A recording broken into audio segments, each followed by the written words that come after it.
Hello everybody and welcome to Hockenheim, Germany for the German Grand Prix in this Backmarker career of mine. We are going to be in for a bit of a weekend, I would assume.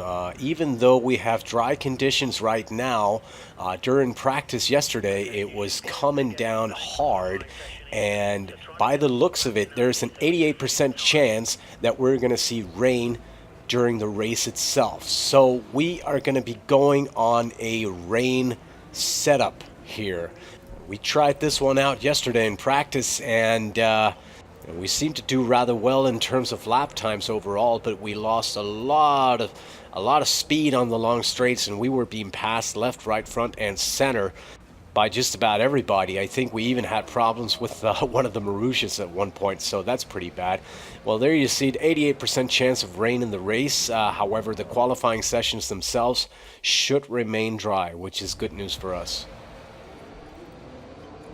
Anyway, to try and counter some of the loss of speed on the straights, we are trying, with a bit of a gamble here, trying to go with a slightly lower wing setup.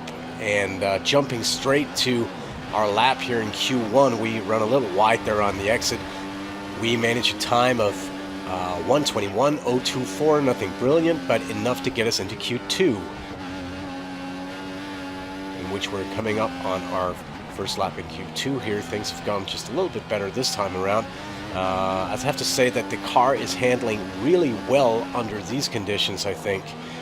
Not particularly fast, but it would appear that the remainder of the AI cars seem to be qualifying on a different setup as well. We do 1:19.624, which is enough to put us through to Q3 in a temporary third position. That's not bad.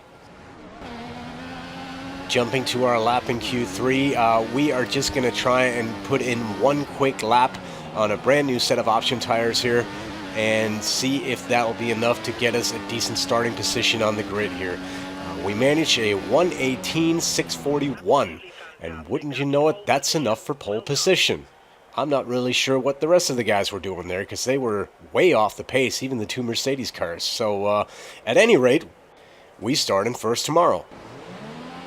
Jumping straight to the action here, waiting for the lights to go out. We have the two Mercedes cars behind us, and we're off. And we get a pretty decent start, not the worst of wheel spin there. You can see that Hamilton has actually overtaken Rosberg behind us and has moved up into second. We managed to close the gap in the first turn there, so no real problems with anyone trying to dive down the inside of us. And we actually appear to have a little bit of a gap down to Rosberg, who is being followed by Hamilton, and I am not able to see who's in fourth right now, but a very good start and very positive so far.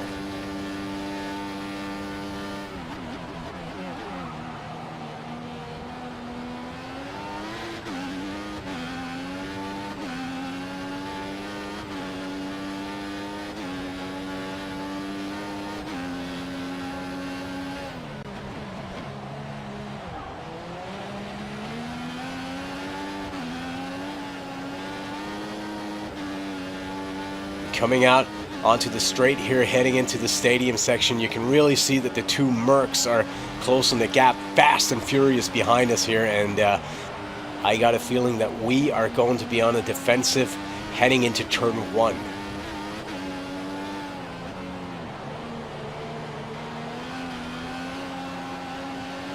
You can see both the Mercs are right behind us there. Rosberg is probably going to have a look. Yeah, he's going to try and have a look down the inside of it. He actually makes it up alongside of us very easily, but he does not have the line to pass us there.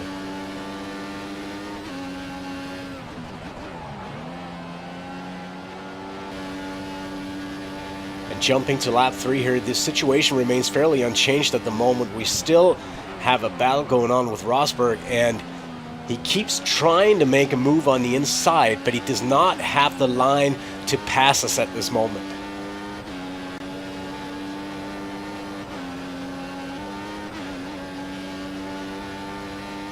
Skipping ahead to lap 5 on the long straight, we try and maintain our line, but this Lotus is nothing against the Mercedes on this long straight. We try and see if we can possibly have a look back down the inside of Rosberg here in in the hairpin, but he has none of it, and he is pulling away fast.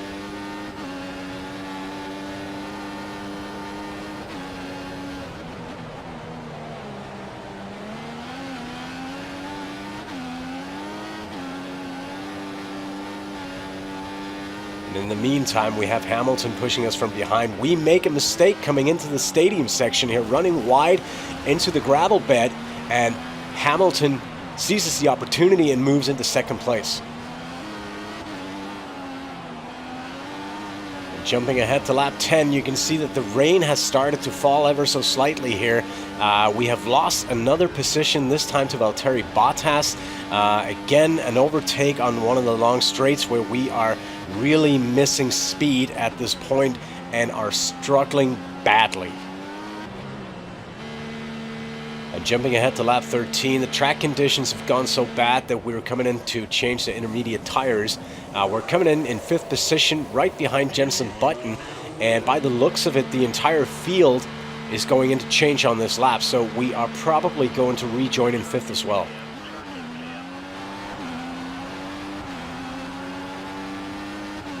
And jumping ahead another lap, we are still in fifth position, running directly behind Jenson Button in fourth. About a second and a half back, we have Verne, and right now we are pretty much matching race pace. The gap to Jenson Button is fairly constant, as is our gap down to Verne. So at this point, we are doing fairly okay, considering the circumstances of the weather.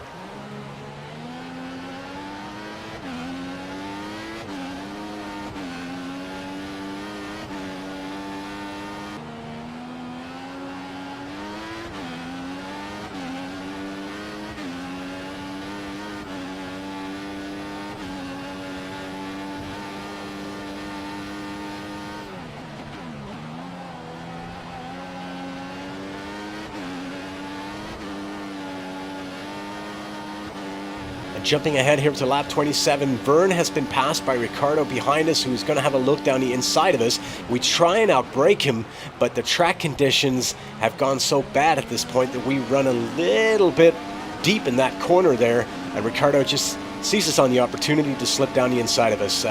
We managed to remain in his slipstream, but are unable to make a move anywhere. Just as soon as he pulls out on the straight here, he's going to be long gone. So lap 27, conditions getting really poor here, and we run a little wide again into the gravel bed one more time. Verne passes us on the inside because of that mistake we made, and we are down to 7th position. And Massa is giving us a whale of a time right behind us as well. So things are really getting dicey at this point. Lap 29, we get lapped for the first time by Nico Rosberg, who is still leading the race. And we have Raikkonen immediately behind us within 2 or 3 seconds there. Skipping to lap 37, our intermediate tires are about gone at this point. We need to change to another pair. However, the rain is coming down progressively harder.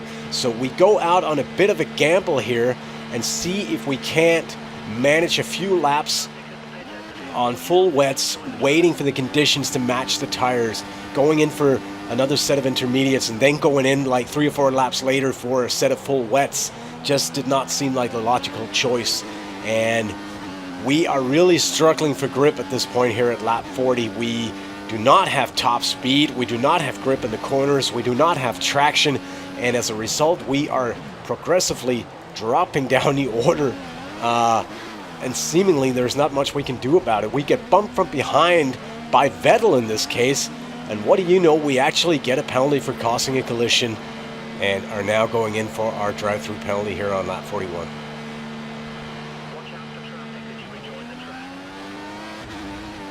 Skipping ahead here to lap 47, 20 laps remaining in the race at this point. Things have gone from worse to absolutely atrocious at this point. As you can see, the weather remains absolutely horrible, and at this point we are being put under pressure from behind by our teammate Grosjean, and we are down in 14th position at this point. And remember, we started out on pole. Lap 50 here, we get lapped by Magnussen. There was a whole procession of faster moving cars that had to pass over the span of half a lap. I think we had to pull over like 4 or 5 times, and as a result, Grosjean just managed to close the gap on us real quick and is now passing us here into what makes it 15th position for us here on lap 51. And there is not much to be said about this.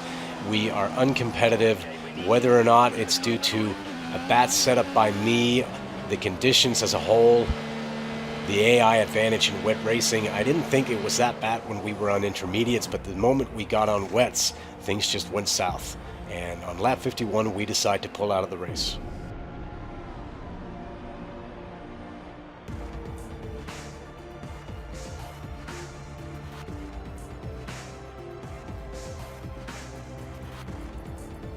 So no real surprise, the Mercedes won 2. Bottas is the third guy on the podium. And I have to say that from my experience, this has got to be the worst track I have ever had a full wet race on. Usually you seem to be able to do something or find a way to stay somewhat competitive, but in this case it just felt like they put me into a go-kart and everyone else was running a Grand Prix car. So I'm sorry about that, guys, but it really didn't seem like I had any business being there at all. The good news, however, is that Toro Rosso has approached us with a contract offer, wanting us to switch teams immediately, and as such, drive the Hungarian Grand Prix with the Toro Rosso team, should we choose to accept it, and we do accept it.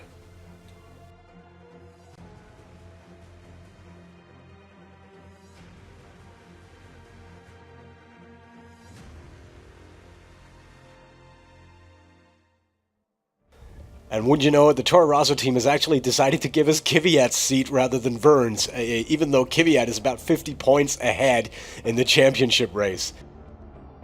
At any rate, guys, if you enjoyed this, don't forget to leave a like or subscribe, and I'll be seeing you soon enough. Bye-bye.